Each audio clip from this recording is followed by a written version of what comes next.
Bah c'était Prey et je sais pas trop quoi en penser. Le film est pas mauvais, mais en même temps, bah il y a rien, c'est vide, c'est un film, voilà. Salut à tous, à moi, j'ai dit cinéma, bienvenue dans une nouvelle vidéo, changement d'ambiance tout à coup, où on va parler pour la première fois sur ma chaîne déjà d'un film qui n'est pas sorti au cinéma. Également, pardon, je regarde un écran qui est sur le côté, mais également du premier film où je n'ai pas fait de vidéo de mes attentes parce que j'ai aucune attente concernant le film Prey. Et bien évidemment, vous l'aurez compris, d'une nouvelle critique du film Prey, ou Predator 5 pour les intimes, qui est sorti aujourd'hui ou hier, on est le 6, donc hier, sur Disney+, ou Hulu aux États-Unis, tout va bien. Je lis mes notes sur le côté. Mais bref, on va donc parler de ce film qui, techniquement, n'est pas mauvais, mais vous allez voir que il y a des trucs qui m'ont saoulé, il y a des trucs qui m'ont dérangé. Et voilà, deux petits disclaimers avant de commencer, donc ça fait 4. Déjà, premièrement, bien évidemment, si tu ne veux pas être spoilé concernant le film Prey, bien que je pense pas que tu en aies quelque chose à foutre, parce que personne n'en a rien à foutre de ce film, bah quitte la vidéo immédiatement. Bien évidemment, tu l'auras compris. Et deuxième petit disclaimer, il y a une nouvelle intro. Oui, ne vous emballez pas, elle est peut-être éphémère. Pourquoi? Parce qu'il y a une musique qui est modifiée, qui n'est pas copyright normalement, mais qui risque de se prendre un petit strike de la part de Disney. Techniquement oui de Disney, mais de YouTube. Je verrai si elle est retirée, si la vidéo est bloquée ou s'il y a une réclamation des droits d'auteur. Si c'est juste une réclamation des droits d'auteur, j'en ai rien à foutre, ça retire pas la monétisation en plus, donc même si j'étais monétisé, j'en avais rien à foutre. Mais si ça bloque les vidéos parce que la musique dérange, ben je changerai la musique. Donc peut-être que l'intro, du moins la musique de l'intro est éphémère, j'espère juste qu'elle vous plaira. Dites-moi en commentaire si cette nouvelle intro vous plaît. En attendant, nous, on est parti pour parler du film Prey ou Predator numéro 5.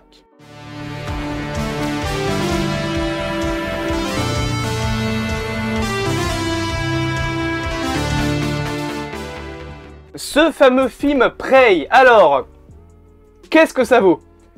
J'ai peut-être été un petit peu dur sur l'intro de la vidéo parce que finalement, eh ben, le film Prey n'est pas mauvais. Clairement, il est même plutôt cool, mais il y a des points qui m'ont dérangé. Alors, qu'est-ce qui se passe dans ce film? On est en 1719, il y a les notes sur le côté, ça me fait rire. Donc on est en 1719, à l'époque des Comanches, dans la tribu des Comanches, on y suit la jeune Naru, je suppose que ça se prononce comme ça, alors j'ai appris le japonais, du coup quand je roule les R, on dirait un putain de personnage animé. Naru, c'est terrible, mais bref. Donc on suit la jeune Naru qui fait partie de la tribu, on va dire Naru, voilà, donc qui fait partie de la tribu des Comanches, qui est en gros une tribu indienne entre les États-Unis et le Canada, je pense plus vers le nord du Canada, vers le Québec, parce que normalement dans la VO il y a des personnages qui parlent français. Vu qu'on est aux États-Unis, je suppose que c'est soit des Français, soit des Québécois. Donc des Français vers Montréal, etc., vers le nord, donc je suppose qu'on est plus ou moins dans cette zone-là, je sais pas où vivent les Comanches. Mais voilà. Donc on suit Naru, qui est une femme de la tribu des Comanches, enfin une jeune adolescente, je suppose, je pense qu'elle doit avoir entre 17 et 21 ans, qui a un petit chien, qui est magnifique, ce chien est mignon comme tout, et qui veut faire ses preuves, bien évidemment. Parce que oui, c'est le premier point dérangeant de ce film, Naru est une Marissou. Ah, vous aimiez pas Alice dans les films Resident Evil, mais vous allez pas l'aimer cette meuf. Elle fait tout, toute seule, tout le temps. Elle démonte. Spoiler, mais bon, de toute façon, si tu es là encore là, c'est que tu veux être spoilé. Elle démonte le Predator avec une hache qui est pas plus grande. J'ai pas d'exemple. Qui est pas plus grande que ça. Vraiment, la hache, elle doit faire cette longueur. Elle démonte un Predator avec ça. Elle te fait des pirouettes. Ah, vous étiez pas d'accord que la gravité se fasse enculer sans avoir un verre avant dans Resident Evil? Mais là, c'est exagéré quoi. La meuf, elle se tient contre des arbres et elle te fait des cabrioles de cirque. T'es pas Daredevil, hein. Donc, bon, c'est une Marissou. Donc elle fait tout toute seule tout le temps. Elle veut faire ses preuves. Oui, le scénario est un petit peu bancal, je vous le confirme. Et bien évidemment, cette jeune fille qui veut faire ses preuves, qui veut prouver qu'elle peut survivre dans la nature, va avoir affaire à la première chasse de Predator sur Terre. Alors, je l'ai dit, le scénario, c'est vu et revu. Vraiment, c'est le personnage qui veut faire ses preuves à ses parents, à sa famille, à qui sais-je, à son groupe, donc son groupe social, qui veut montrer qu'elle est digne de quoi que ce soit. Même dans Thor finalement, c'est ça, hein, Thor veut prouver qu'il est digne du marteau. Mais donc, elle veut prouver qu'elle est digne de quoi que ce soit, mais qu'elle est digne. Mais, élément perturbateur, et à la fin du film, elle finit par tuer, ou en tout cas, résoudre l'élément perturbateur. Et fin de film, tout le monde la croit, et paf, elle est digne. C'est la définition d'un scénario banal, qui tient la route, mais banal, et la définition en même temps d'une Marisu. Qu'est-ce qu'une Marisu? C'est un personnage comme Rey. Hop là, tous les fans de la postologie de Star Wars vont me défoncer. Non, plus sérieusement, Rey n'est pas tant une Marisu que ça. Mais dans Star Wars 7, c'est peut-être un petit peu exagéré. Hein? Alors dans le 9, c'est encore pire. Alors, dans le 9, on passe d'une Marisu à un personnage qui est inutile au possible. Mais on va pas parler de Star Wars, je ferai la critique de la postologie plus tard, c'est prévu. Mais bref, donc oui, on suit une histoire qui est un petit peu bancale. Ce qui sauve le film, pour moi, par contre, c'est sa réalisation. Alors vous voyez peut-être que la critique n'est pas construite comme les autres critiques, je sais, c'est normal, c'est parce qu'il y a d'autres choses à dire. La réalisation est réalisée par...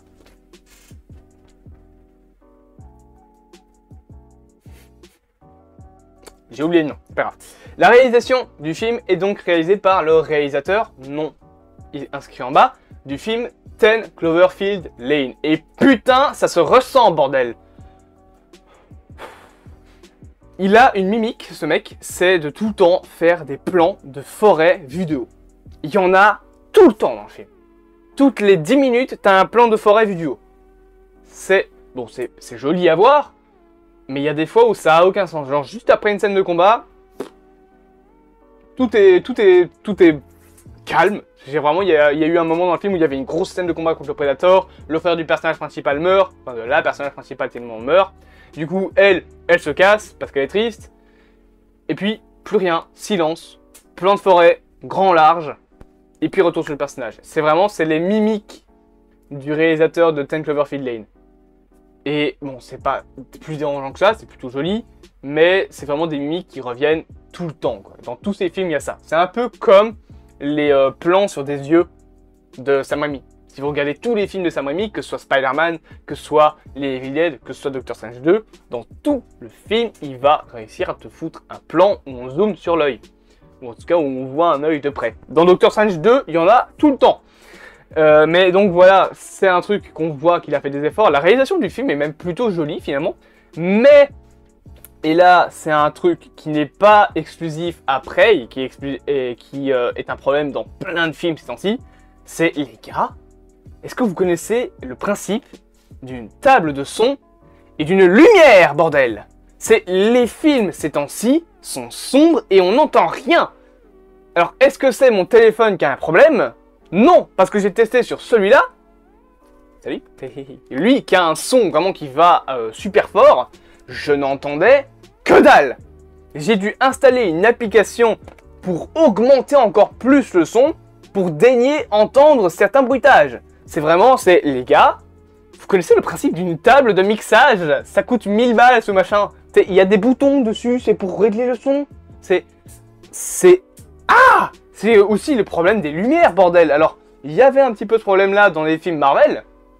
Spider-Man No Way Home, Doctor Strange avait aussi ce problème, mais c'était mieux réglé. Les films sont sombres, on voit que dalle. Il y a ce problème-là aussi dans The Batman. Il y a des scènes de The Batman, on voit mais rien du tout. Et après, il y a le même problème. Il y a des scènes, on voit absolument rien. Alors le pire, c'est quand elle éteint sa torche. À un moment, en gros, ils sont dans une forêt en pleine nuit. Elle éteint sa torche. Tu vois rien. Tu ne vois plus d'image. Il fait toute nuit. Il y a un moment où c'est un combat qui a l'air super stylé contre je pense que c'est un jaguar ou une panthère. Bon non, une panthère c'est pas jaune, peut-être une lionne. En gros, le personnage principal, donc Naru, est sur une branche. Elle, donc la lionne, est aussi sur une branche. Alors déjà, à moins que l'arbre soit vraiment bien solide, les deux branches cassent et vous êtes tous les deux à terre les gars, mais ça c'est pas grave.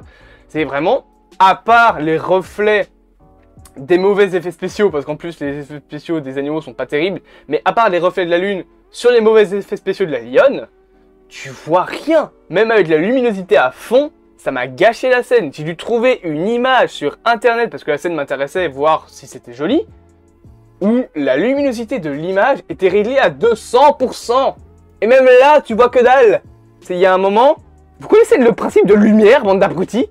C'est quand même pas croyable de faire des erreurs sur un film qui a coûté, je sais pas combien, mais qui a dû quand même coûter un bras, quoi. Donc, ouais, un des problèmes du film majeur, c'est son son et sa lumière. Tu vois rien, tu n'entends rien. C'est pas le seul film qui a ces problèmes-là. De plus en plus de films ont ce problème-là. Moi, ça commence sérieusement à me saouler. Heureusement que je vais au cinéma pour voir des films. Parce qu'au moins là, oh les basses, ça y va. Dans ton salon, avec ta télé devant, à moins de mettre le son à 3 milliards de pourcents, t'entends rien. Alors, est-ce que c'est moi qui deviens sourd? Peut-être. C'est peut-être ça. Mais bref, voilà. Problème de son, malheureusement. Problème de lumière, malheureusement. Mais réalisation aux petits oignons. Un autre truc qu'il y a à redire sur le film, c'est le Predator. Alors, le Predator, le design, bon, il n'est pas vraiment changeant. C'est le même design. Mais il y a un truc qu'ils ont changé. Le casque du Predator. Et c'est un problème. Alors pourquoi c'est un problème? Parce que le film Prey ne se veut pas comme une sorte de remake, reboot, donc en gros de recommencement de l'univers. Il se veut comme une suite à tous les autres films, dont le film Alien vs Predator. Sachez-le, mais j'ai un poster qui est juste là, d'Alien vs Predator, alors que je déteste ce film de merde. Dans le film Alien vs Predator, on nous apprend que les Predators sont là depuis plus de 3000 ans sur Terre, qu'ils ont appris à construire les pyramides aux Mayas et qu'ils faisaient des sacrifices humains pour tuer des aliens, pour s'entraîner à chasser. Dans ce film-là, en moins 3000 avant Jésus-Christ, ils avaient déjà leur casque qu'on voit dans Predator 1. Dans ce nouveau film Prey qui se passe en 1719, il a un casque en os, qui a l'air plus primitif que l'ancien casque. Ce qui n'est pas logique, parce que techniquement, ils avaient déjà le même genre de technologie. Ici, il est beaucoup moins puissant. Le Predator est un des problèmes majeurs du film, dans le sens où tu sens pas l'invincibilité du Predator. À la toute fin, le combat final, le climax, comme on appelle ça, le Predator, il se fait maraf sa gueule.